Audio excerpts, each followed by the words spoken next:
Once a peacock lived in a forest. He was very proud of his fine feather.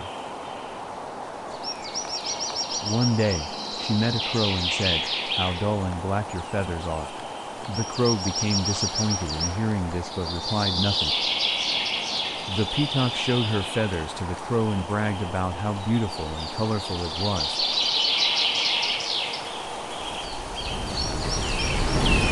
In the meanwhile, the weather started becoming gloomy and soon began to rain. The peacock laughed and amused her as she set out its feathers to begin dancing. The crow hid under the shade. Just then, thunder came their way.